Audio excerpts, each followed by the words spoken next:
most people-centric company in the automotive space. Speak to the potential of the people. You can only withdraw what's been deposited in you. I mean this when I say this.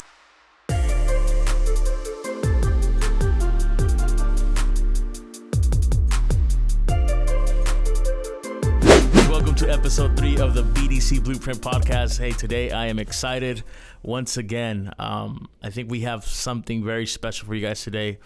This person here has been in the genesis from day one, day zero even possibly, of when this whole thing started.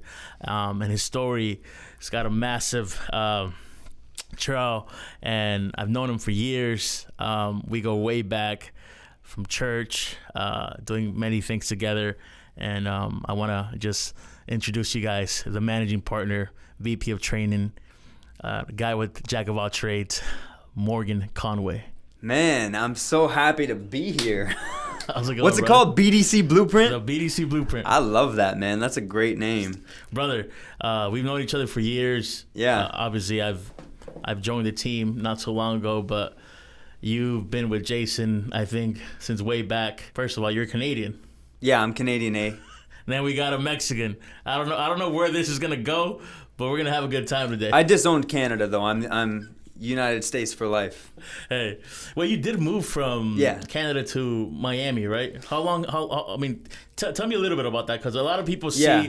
I think a lot of you guys probably see Morgan, right? Just to give you a little context, in the social media platforms, and maybe even doing trainings with Andy Elliott, which we'll get more into that. Yeah, sure. And he's a very passionate person, very loud. But a lot of you guys might see the raw and everything else, and Morgan is more than that, obviously. But yeah, man, I met you years ago, but I remember when I met you, you're like, hey, I'm actually from Canada, moved here not too long ago. How did that whole thing happen? Yeah, that's a great question. So I was 18, living in Canada, graduating high school. Basically had no idea what I wanted to do for my life. Like all of us. I had an idea, right? But I think a lot of people, when they're in their senior year, they're trying to figure out, what am I going to do? What path am I going to take? For me, I wasn't super big in high school. I didn't graduate with flying colors or anything like that. Neither did I. So that question arose, what am I going to do, right? At the time, I really knew that I wanted to get out of my hometown where I was at, which is a small town called Halifax, Nova Scotia. So actually, the story goes all the way back to me meeting a guy, some of you may know him, by the name of Rich Wilkerson Jr. Oh, yeah, I think I've heard of him. He's not small pastor, right? Pastors a little church named VU Church down here in Miami, Florida. But before it was VU Church, that's really my connection to how I ended up moving to Miami. He was basically preaching at my dad's church in Canada. And we were having a conference, and I literally met him at a dinner table, and he was like, dude, what do you want to do for your life? And I'm like, dude, I want to go into ministry. I want to... You grew up in church. Yeah, I grew up in church. Dad's a pastor. So I kind of grew up with a love for the church, the local church, the community, just helping people experience God's presence in a way, I would say. So that's awesome. That's where it all started, and then he basically was like, dude, you got to come to Miami. And I'm like, dude, you're crazy. I'm not going to Miami. Miami, it's like the old question, what am I trying to do? What am I going to do with my life? And so right moment, right time, you meet Rich. Honestly, it was crazy. I was sitting at my dinner table trying to figure out, at the time, am I going to go to Ventura, California, which was another spot that I was considering going to. Basically, it's like a leadership internship. And then the other spot was Miami, Florida. But somehow, some way, I felt like God spoke to me and said that Miami was it. So wow, that was it. I went on that little voice that I kind of felt was leading me here, and that turned into, 2+ years of being with Trinity Church Miami at the time, which was called the Miami Leadership Institute. MLI. So yeah, I had the pleasure of basically serving for 2 years and just learning the ins and outs of church leadership, which is probably a little bit where some of my leadership background comes from. Yeah. But yeah, really cool time. I got to meet some amazing guys. I met my wife. A massive decision, right? At that time. It was like all or years, nothing. Years later, the fruit of that is... Yeah, at first it's like, okay, what could this lead into? What does this mean? I didn't know at the time, but I just kind of took that leap of faith, and I was like, hey, whatever happens, happens. And now, I've been here for almost 10 years in South Florida, and now we're here, Worldwide BDC. By the way, I just want to take a second to shout him out, Pastor Rich Jr. If you're listening to this, we'll see, but... such an amazing leader. Him and his wife Don Cherie, they still to this day they pastor a church in Miami, VU Church, which now has 4 campuses or something like that. They do, yeah. And it's just crazy. I mean, they're rocking Miami with VU Church, and people are coming to Christ, and it's some cool stuff. How important was that season, that moment of your cultivation of character, maybe of leadership building? Any takeaways you learned that you look back on and you're like, man, now that obviously we're here in this office, you're a partner in this company, how much of an impact did that have? No, I think if anything, that probably played a major role in who I am today. I would say culture was probably the main thing that I learned from which there, we right? have here. Yeah, culture, right? Just what's the culture of the internship? What's the culture of the staff? What's the culture of the people serving? And I was always just so amazed to see they would do 6:55 leaders meetings. Okay. So back in the day before it was VU Church, they would have rendezvous, and it was these Tuesday night gatherings with 1,600 people in the heart of Miami Gardens. So the culture that you learn is just, I think for me, my biggest takeaway was the servant leadership takeaway.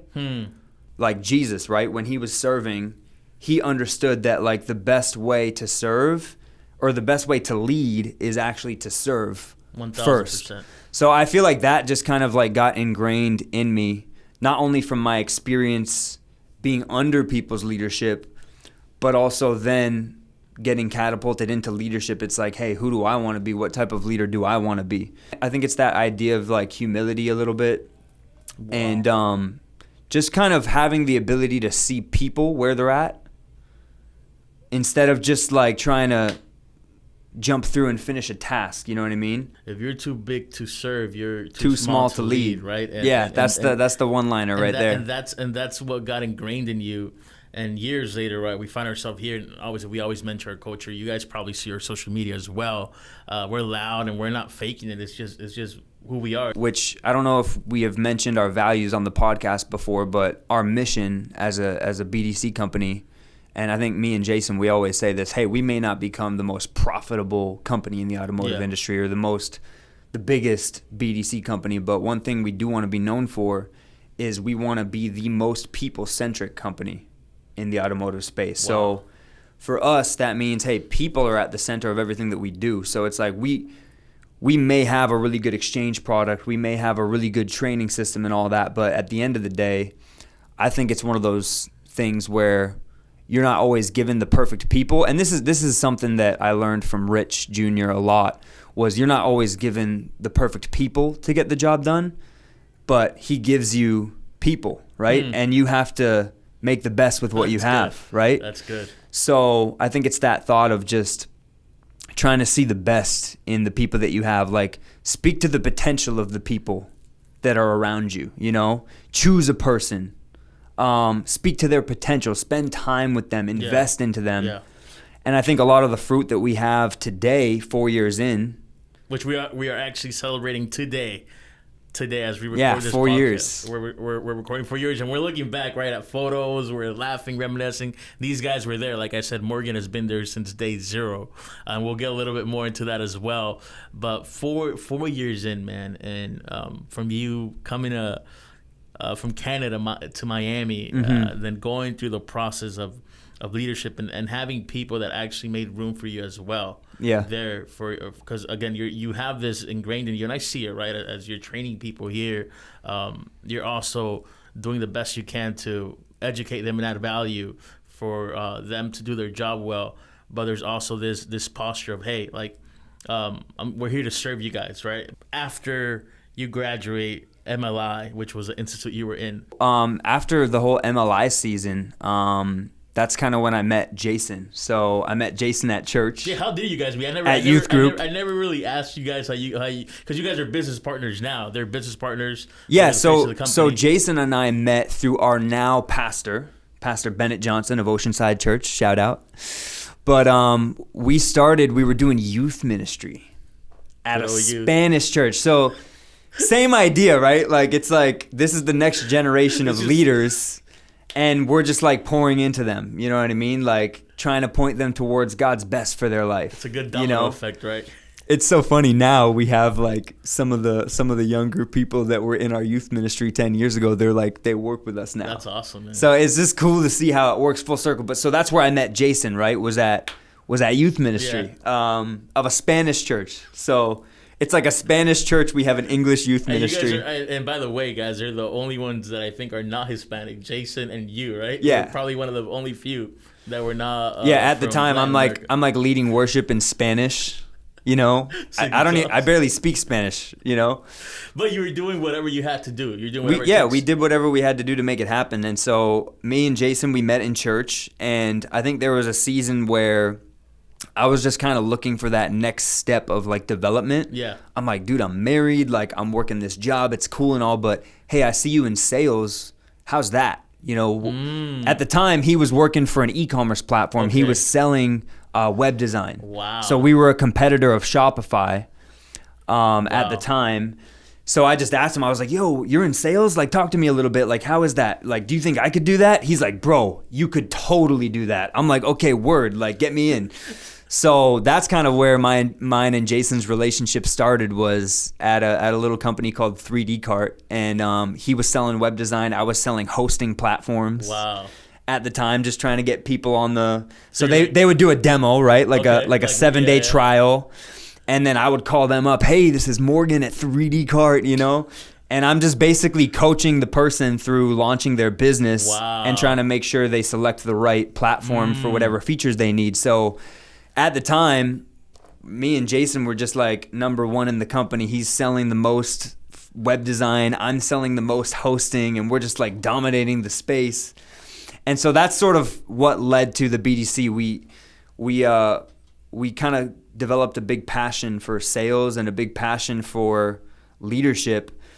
And at the time, we were looking to see how could we make our product better. So I remember we were just sitting in our director's office for, you know, sometimes hours, just talking about how we can make the product better, how we can innovate, how we can reach the customers better. So even though we were just sales reps in our role there, we really tried to have a bigger vision for what value we could bring to the company. And eventually that led to the whole BDC opportunity. Yeah. And Jason and I kind of jumped ship for that, which I'm sure he talked about that a little bit on the podcast. Yeah, and I want to touch on something you said. Another reminder, guys, you never know where and how an opportunity or what that opportunity can become. Mm-hmm. How big or how small. You meet someone at church that eventually gets you into this role where you're at, your account manager, you're doing sales, and again, I reiterate this just because we're here now, but it's these seeds that were planted there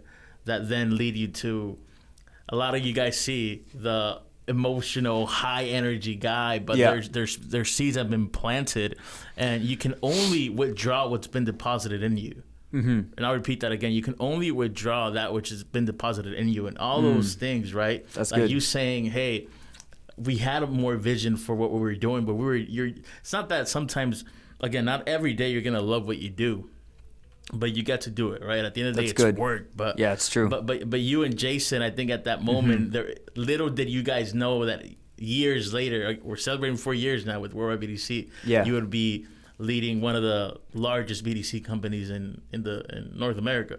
What caused the transition from you guys? So at the time, I'm married. I think I just found out that my wife was pregnant. Okay. So, I mean, you know, imagine that. I'm like 21 years old, 22 years old, married, and now I have a baby on the way. Right? As a man, the first thing you're thinking of is, hey, I need to make sure that I provide for my family.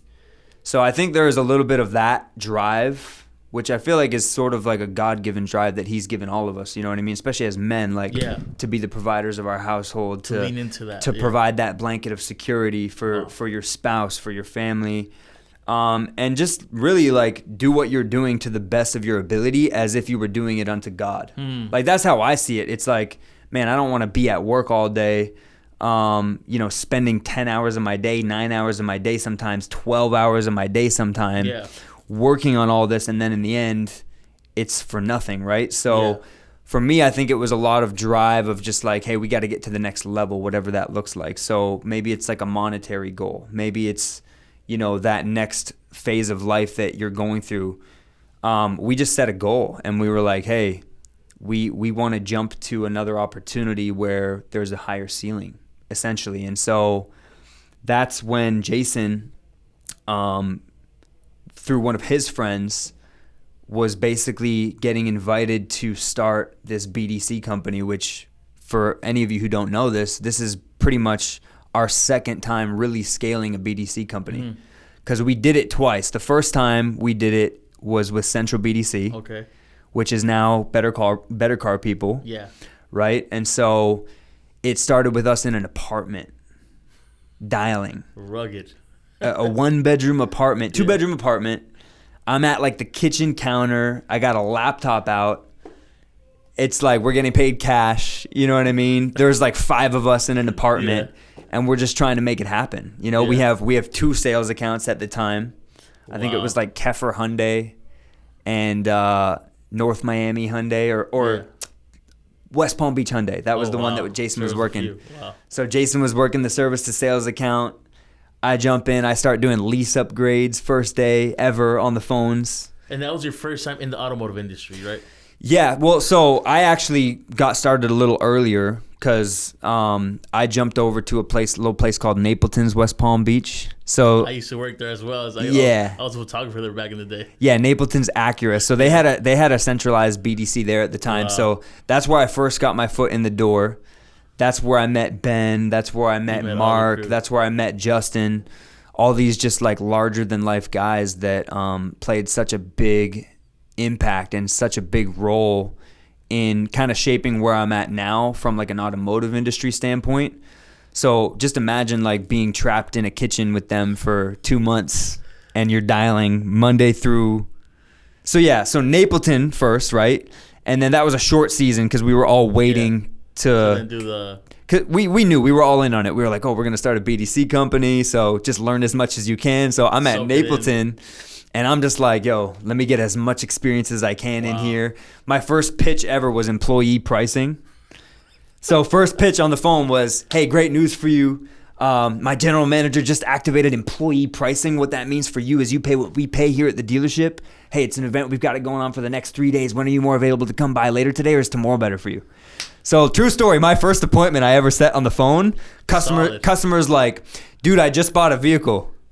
Right now, it's like, okay, leave that guy alone. But at the time, I was just so gung-ho. I was like, hey, listen, man, you got to return that vehicle. You got to come into our store. We got employee pricing going on. We set those. But that I was just and then I remember my manager at the time, he was like, all right, he was like, that's good. I love the passion, but he's like, don't set that one next time, But yeah, it was just a really cool opportunity where once we actually started the company, we were dialing in an apartment. And then we did that for about 2.5, 3 years. Which then eventually led into Jason and I kind of breaking off and starting our own thing. Hey guys, what's going on? Andy Elliott. I know you know Jason Miller, Worldwide BDC. Super important. If you're seeing this right now, it's because you're a winner. You want to go to the next level. You want to blow up your company. You want to create more showroom traffic. You want to create more sales. You want to make more money, all right? I love it. But let's get down to it. We're going to give you a free day trial, okay? Jason's going to come in. He made a bet with me. He goes, listen, anybody that signs up on this, by the way, sign up means no money exchanges hands. Yep. Okay? They're going to reach out to you. You're going to fill out the information on the link below. They're going to reach out to you. Number one, they're going to freaking make more calls, more texts, they're going to do everything in your company for the next 3 days. Everything that you've always wanted your dream team to do, internet or BDC, they're going to take care of it. But they're also going to add something, okay?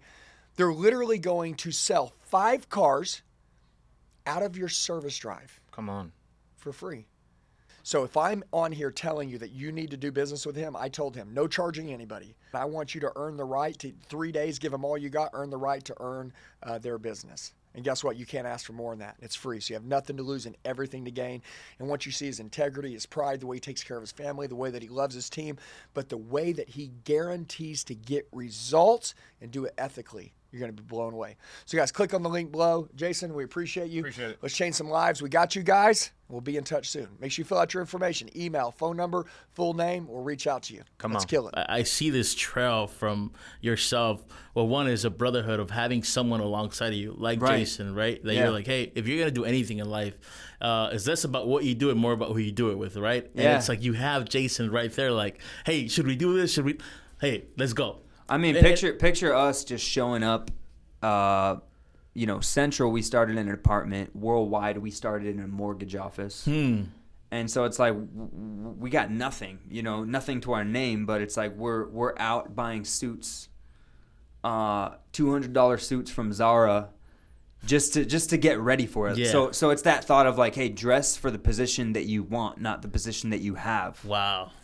So we're like showing up to an apartment, clocking in for work 8 a.m., dialing from our cell phone, and we're suited up in a mortgage office. There's nobody around. You know what I mean? Nobody can see us. Yeah, well, like someone questioned, why would these guys? But it was for us. Yeah, you know what I mean? It was just, we felt like we were doing something. We felt like we were going to build something. We knew that in our heart of hearts, if we took this serious and we kept applying that principle of just, hey, like let's get 1% better every day, eventually we're going to start making some waves. I think mindset plays a big part in it. And again, going back to the circle, your circle around there, these guys that you said that were larger than life, in that season for you guys, you are surrounding yourself with people who have been in the industry for years as well, but also have that same mindset that you are. You're running at the same page. You're running at the same vision. And I think that's pivotal. That's very important. I think if we can pause there for a second, I think a lot of what was ingrained to us is just like being the best, right? And not making it an ego thing, but it's like, what does it look like to really become the best in your field?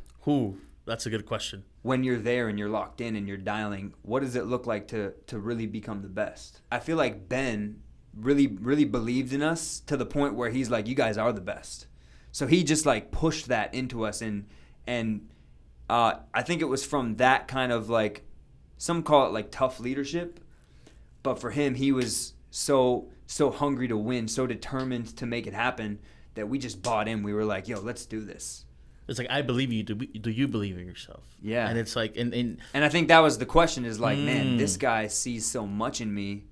I don't really know if I see it in myself, but you hear it so many times. Yeah, I remember one time we were in the apartment and he got out a calculator. He was like, you know what? He was like, someone like you with your skill set, where you're at and your age, he was like, if I had to, he brought his calculator out and he was like, if I had to do the math on where you'd be at by the time you're 35, I'd say it's right here. And he shows me the calculator and I'm like, oh, you believe that I can do that? Yeah. You believe that I can get there? Yeah. And so I think a lot of it was, that, like just believing that I can be the best at this if I want to be. And you bought in, and you guys did great things. And Jason, I think, mentions that in the podcast as well, from his perspective as well. Yeah, so big shout out to Ben and Mark and Justin, if you guys are listening to this. As we look back 4 years from now, because, again, we're celebrating 4 years now, and it's beautiful to look at the pictures, hindsight, but in the moment, again, you're restarting. What was that like during that time? So I would say there's a little bit of tweaking that had to happen, right? Because when you're an agent, right, and if you're an agent listening to this, here's something that you can always keep in mind. It's like a three-dimensional perspective on what you're doing. So you might be a BDC agent and you're so gung-ho on, let me set the appointment. Let me get my numbers up, right? Let me get my calls up. Let me make sure my performance is up high. But really what you need to be thinking about is not only what you're doing, how it affects you, but you want to ask yourself, how does it affect me? So how does it affect me? How does it affect the company? And then for our line of work doing BDC, how does it affect the dealership as well? Right? Because I remember moments where it's like I'm pushing for an appointment, right? For my performance. Yeah. But in reality, it's like not realizing I might be setting up this customer a little bit for some false expectation or whatever the case is. So I think there's a middle ground where it's like you can achieve both. Yeah. Does that make sense? Yeah. I think it's no secret that our exchange program, I mean, we're in like 80 to 100 stores right now. Some of those stores have been with us for years. Massive. You know what I mean? I think of the Jim Ellis Toyotas, the Toyota of South Atlantas, the Elder Ford of Tampas. Yeah. All those big accounts that in order for us to be able to sustain those accounts, it really required us to kind of like continue on that process of what you're saying, which is innovation. Mm-hmm.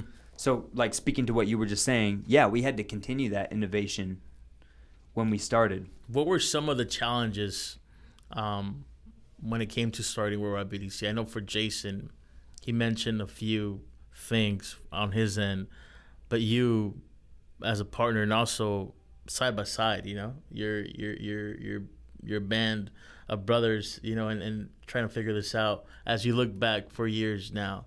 What were some of the toughest challenges you had to face as you were building this? Yeah, that's a great question. I think finding the right role for people is extremely important. Because at the beginning you're just trying to figure it out, right? Like you're trying to make sales, building, you're trying to get accounts. Like I remember moments where, you know, like I've never built a website before, but I'm on Wix trying to build the freaking website, you know? Is that a want at this moment? It's a need. Yeah. You're building. You're not trying to be cute. You just, right now you're in building mode in that season at least, so right? I would say some of the challenges are like know when to let go of some things. You get what I mean? Like as you're flying the plane, you're also building the plane, right? So you might be working on a website, or you might be working on, like I was pretty much wearing all hats at the time. Website guy, freaking, you know, we had like a system to submit our appointments at the time, but it was all done through WordPress forms and a little app called Zapier. So it's like a lot of coding, stuff like that. And I'm just Zapier. Like manually adding the stores, and it's very time consuming, right? So I think one of the challenges would be like the amount of time it takes you to do something in the beginning when you don't have a system, when you don't have a process, when you don't have a worldwide home like we have now, which is like our own CRM to be able to send the appointments. Streamlines everything. And yeah, but going back to the roles thing, so it's like, okay, what hats are you wearing, right? And then who's able to do what you're doing 50% as good as you? Once that becomes the case, then it's time to pass that off to that person. That's good. So I think a lot of people, like, they fall into that trap of like, oh, but this is my security. This is what makes me valuable here. This is what I do. And I think it's John Maxwell, who's like another great person that I've recently just over the last 4 or 5 years come to love in terms of like leadership advice. He's one of the ones that says, and I forget the exact quote, but he talks about how the best leaders, they can replace themselves. And they're not worried about not having a job afterwards. Wow. Like if you do whatever you're doing good enough to where you can replace yourself, that means that you're always going to have a job because you're always going to be able to essentially do that. So I think in the beginning it's like do what you need to do, right? Throw your all into it, make it as best you can, but also be open-handed with it. You know what I mean? Like when that time comes for you to give it up to the next person. Wow. Like, don't be closed-fisted with that. Be open-handed with that. And I think we've recently found our roles. Like, my role has changed. You know, like at the beginning, jack of all trades, wearing all hats. Yeah, you have to do it up. Now, I mean, I can confidently say I think my main role now is training. Yeah. You know what I mean? But it took a while. 4 years in. 4 years in. So, yeah, I think roles... That was like probably a bit of a challenge at first. It's subconsciously ingrained that servant leadership is like, okay, though I know I've honed this and I've done this, the power of multiplication, the power of scaling this company is gonna come through me letting go and making room for someone to possibly even doing it better. Making room for other people, where it's like you never think of this way, right? But you might be 2 years in.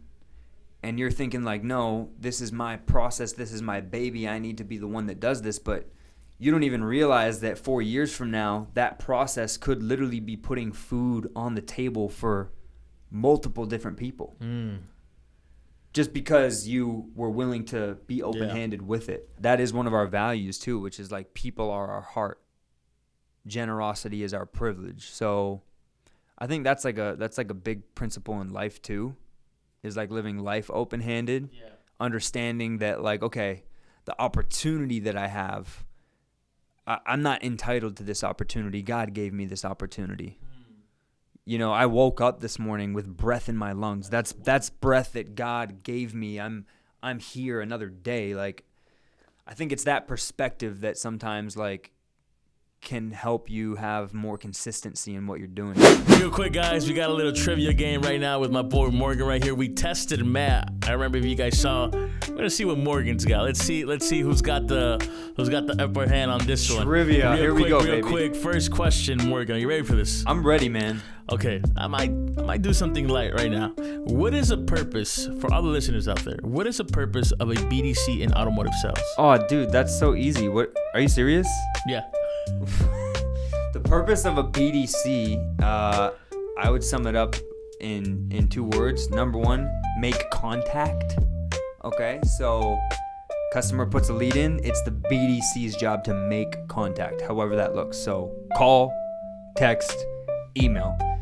But really the main thing is getting a 2-way contact going, right? So I can blow you up with calls and emails and texts, but if you're not responding to me, something's off, right? So making contact is when you actually get the customer to respond. And then I'd say it's creating a little bit of demand and urgency. I think you got that one wrong, Morgan. I got that one wrong? I'm joking. What's the right answer? That was a warm-up. That was great. That's actually what I had. Okay. Come on, hit me with the next one. No, to the real ones. Don't ask me no tough questions. Okay. What is the best-selling car of all time? Car or truck? Car. Not truck. Car? Yeah, car.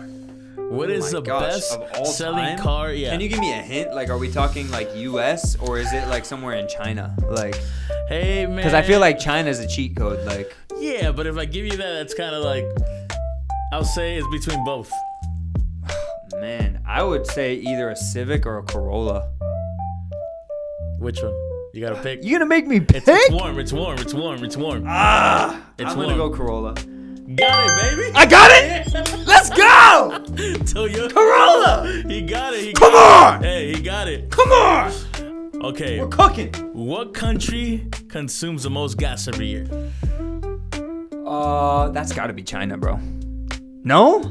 Hey, put that effect. The U.S., baby. The U.S.? Yeah, man. Okay. We see how many. I mean, we're going electrical now, which is kind of, but electric cars suck. What is the world's largest automotive company? Oh, like manufacturer? Yeah. There's some heavy hitters, but you got to just pick one. Is it GM? GM? General Motors? Toyota, baby. Toyota, man. Dang, Come on. Toyota out here killing it. Okay, last one. Everybody who watches this podcast is gonna be like, this guy doesn't know the automotive space. Guys, I'm just a BDC guy. Leave me alone. Last one. What is the most popular color in a car? I don't freaking know. Yes. I don't freaking know. White. Correct. You got it. Hey, ding, ding, ding, ding. That's it, for all the guys. commercial vehicles out there. Let's see who won between Morgan and Matt. But hey, man, that's not bad. That was good. Solid work. Let's continue with the video, guys. Sharing photos yesterday. I'm pretty sure there's tons of what have been some of the most favorite, memorable moments for yourself, and then also maybe some of the worst. That as we sit here today, you can be like, man, like what a ride it's been. Yeah, I think anytime we got into a new office space, that was always fun. These wins, these yeah, wins like just little wins, or like recently, I look like a little kid in a candy store saying this, but recently we upgraded our internet. Yeah. You know what I mean? So it's like just right now seeing the internet speeds, like that's a win. You know what I mean? Like, dude, look at these internet speeds. Like voice over IP, our calls are gonna sound so clear, so crystal clear. But it's funny to say that, but like anytime we would move to a new office, so we started in the mortgage office in Fort Lauderdale, which was our partner at the time, Mike Ben Hyen, right? So day one, Jason was still working at the other company. Me and Bloss are meeting up with Mike in this little mortgage office. But it was actually a really nice location. It's right across from Shooters in Fort Lauderdale, so right on the intercoastal. You see all the Trump boats driving by, because I think it was in 2020. That was like during the election season or whatever. So we'd be sitting there working. We'd see all these Trump boats coming by. But, you know, once you grow, once you get too big for the office, it's like, okay, now let's start looking for another office. So, boom, that turned into the second floor. So now we had room for probably 25 people. So that was like a big win. I remember walking in and we're all moving the desks. We're all setting up the headsets. We're plugging stuff in. Wow. And then that led to the fifth floor. So then I remember that was a fun time because the fifth floor was literally basically the whole building that we were in, the entire fifth floor. It was massive. Wow. Like I don't remember how many square feet, but I think I went there once back in the day. I think I did. Yeah, just massive. So it's like the potential that you see in that moment is like, oh my gosh. Just gives you visions for like visually seeing the place gives you vision for more. Yeah, it gives you vision. You see the growth, right? Some of the best times were when we were all getting our new cars.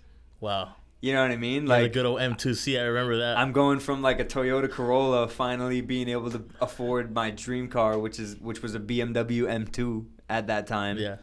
So like ordering that and like even Jason got the red eye Hellcat. Yeah, I remember. And it's like you gotta remember, like I was with Jay at 3D Kart. We're driving around taking lunch break in his white Mazda 3. Yeah. And now he's getting a red eye, Hellcat. Like, wow. But like those were some fun times, like seeing Hector get his car delivered to the office. So that kind of became like a tradition, right? Like just good moments, when one of the boys gets a new car, it's like everybody's got to go celebrate. Wow. So there's been some really good times just growing and company dinners, just like reflecting with the team and just seeing like, wow, look at where we've come. Yeah. You know what I mean? Or even just our growth together as a team. Like, wow, look at how much we've matured as a team. Look at how many issues we've gone through, how many issues we've found a solution for. And now it's like in that time we were in it and we were like, man, how do we get through this? But then you figure out the solution, you get past it, and then there was growth there. But then like worse times too. It's like I know we went through some tough seasons. Like our partner, Mike, I think 2 years in, he passed away.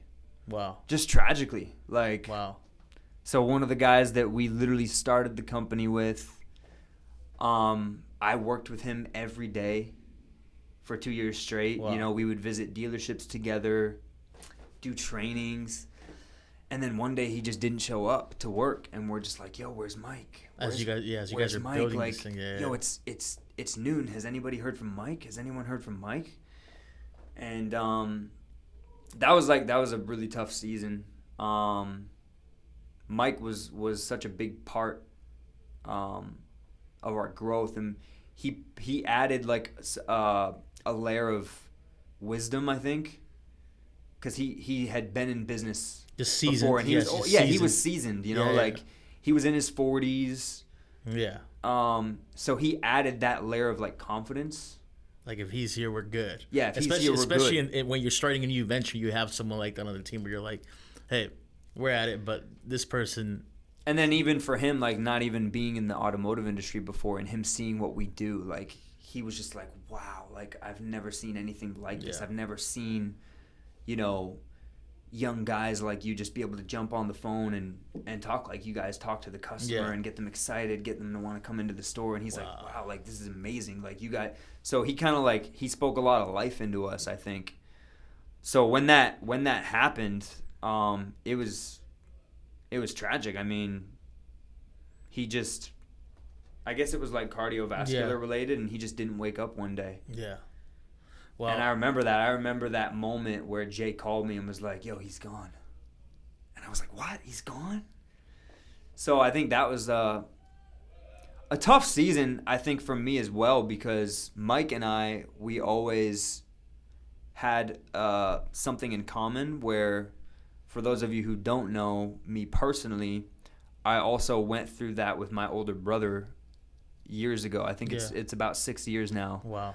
Where, like, in between that whole MLI season and worldwide season, my older brother had taken his life to suicide.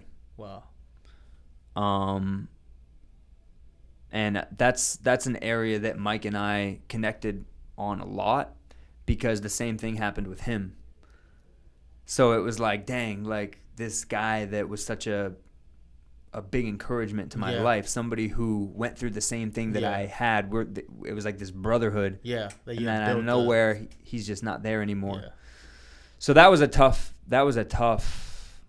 season. Thank you for sharing that, by the way. And the only reason I even asked that question, because many times you can see the highlights and the great moments, and 4 years later, as we're going to celebrate today, we're going to have a great time. Yeah, partnership with Andy Elliott. Yeah, everything, and you miss you miss the fact that there's been a trail of a lot of good, but also a lot of bad, and even in the beginning, as Morgan says this, as they're venturing into building Worldwide BDC, this tragedy happens, unfortunately. But 4 years later, you're still hearing us, and we're able to look back, and you're able to tell the story, and even just highlight that season as well. And one thing I'll say about that season, I don't want to get all like mushy on this podcast, but I would just shout out Jason, our president, for really just like leading us through that time. Yeah. You know what I mean? Just took the bull by the horns and was just like, hey, we're gonna make this thing happen. If not even more. Yeah. Wow. So shout out to Jason, man, just for being such a great leader that you are, bringing us through that season. Because the easiest thing, and even maybe someone would even be the reasonable thing would be to probably, hey, like, you sure you want to continue to do this right now still? I don't know. Thoughts probably come at that moment left and right. But the fact that he decided to, stay on track and stay the course. And again, we're here 4 years later, baby, and we're talking about it. And that's why I asked you that, because there's probably people that are going through that have gone through stuff like that and maybe didn't make it out. Maybe are not celebrating 4 years. Maybe are stuck in a moment, or maybe someone is maybe in that season right now. And I hope this encourages you, right? That'll let you know, hey, there's far more beyond that you can probably see. You know what I'm saying? So, yeah, thank you for sharing that, Morgan.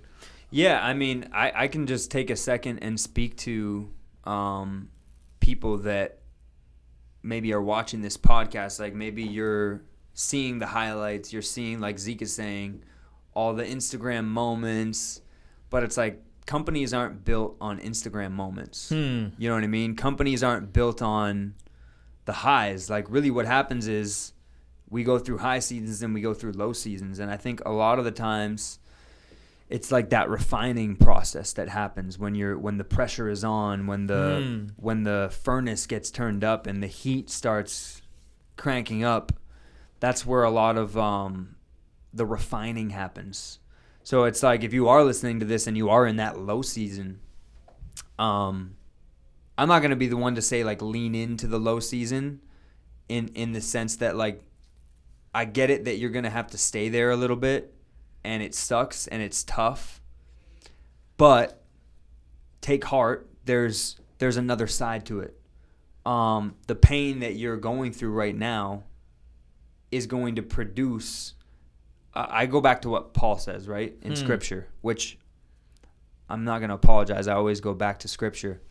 But what Paul talks about is he talks about how he compares, right, the suffering of our present time is not worth comparing to the glory that will be revealed one day. So it's this thought of like, hey, all the suffering that you're going through, all the pain that you're going through right now, that's actually not going to stay forever.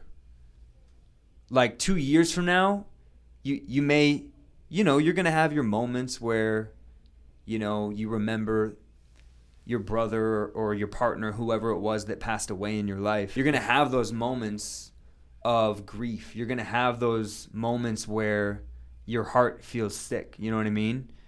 So lean into that, right? Because scripture does talk about how by the sadness of the heart, by the sadness of the face, the heart is made glad.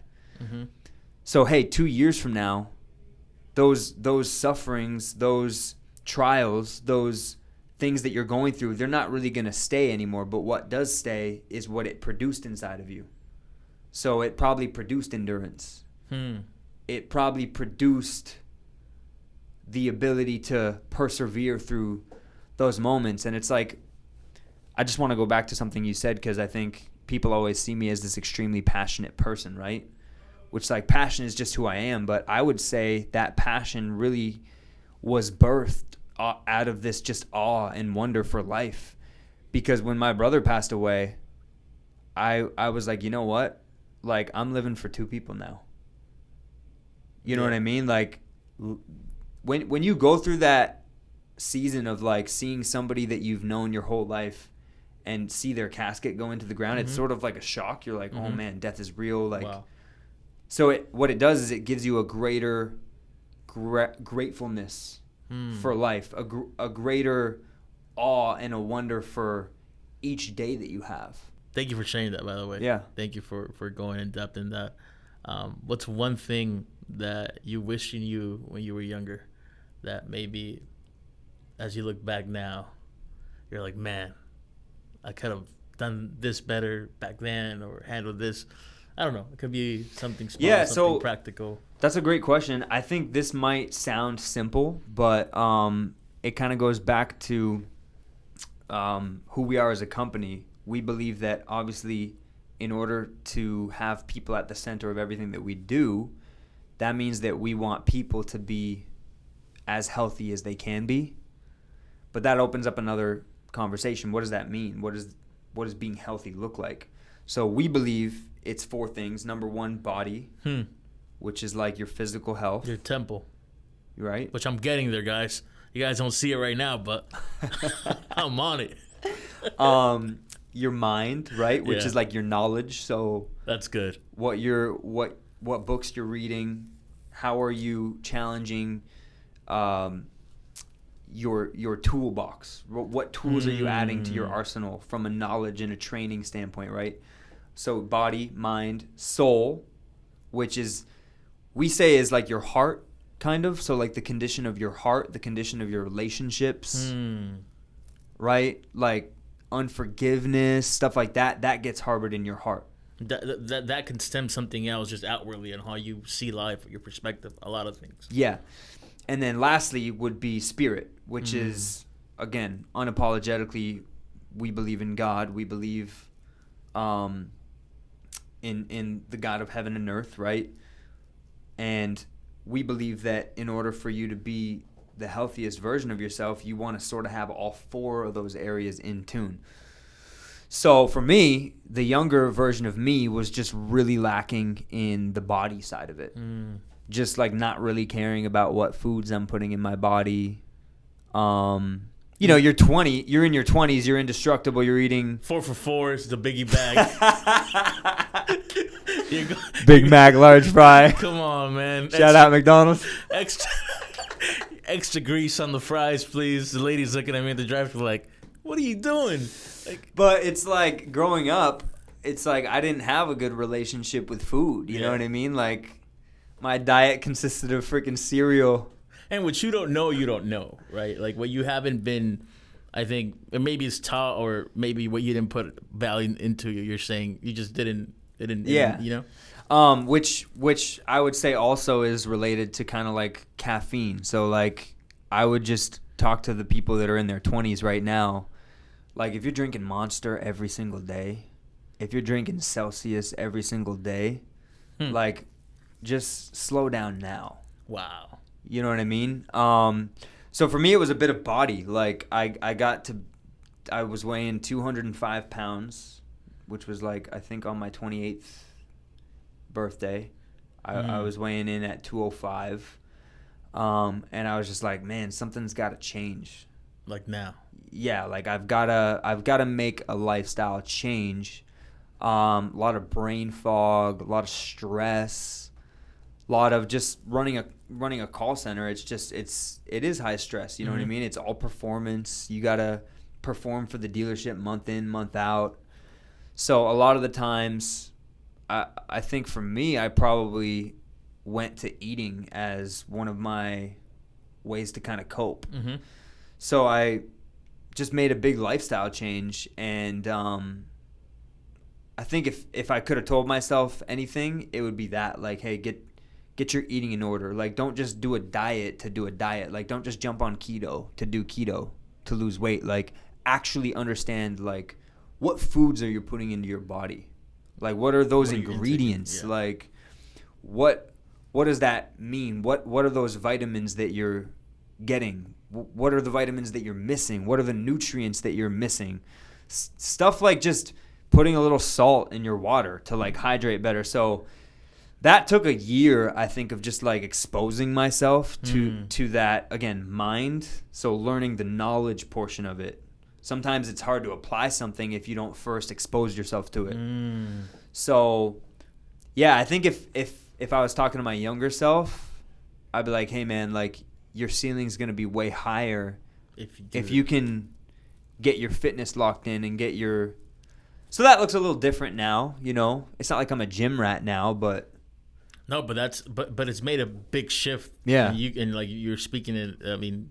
We were doing push-ups before we jumped onto the podcast. And also, I think the great thing about that also, I mean, we're partners with Andy Elliott. Yeah. Right? If you guys did not know, we are his preferred BDC. Like, he does sales training for I don't know how many people. I mean, in the automotive industry, probably like a plethora of them. Yeah. Does solar, but when it comes to the automotive industry itself, we are his preferred BDC. Yeah. I think the energy that Andy Elliott saw in us and the team, I mean, there was a reflection of him being like, whoa, I'm hearing noise about these guys, but who are these guys really, right? I definitely was on Instagram one night, and my son was just born, and I came across Andy's videos, which I always watched Andy's videos just because he's elite in the automotive industry, like his scripts and everything that he's doing from sales training and all that. But I remember the one video he was playing, he was talking about how he was just looking in the mirror, and he was like, I don't like what I see. Let's get to this next level of, like, physical fitness and what that looks like and how that can help amplify the mental side of things, right? And then I remember it was like Andy Elliott's team is like six-pack or you're fired, you know? So for like a year straight, we were like, oh, let's do it. Let's six-pack or you're fired, you know?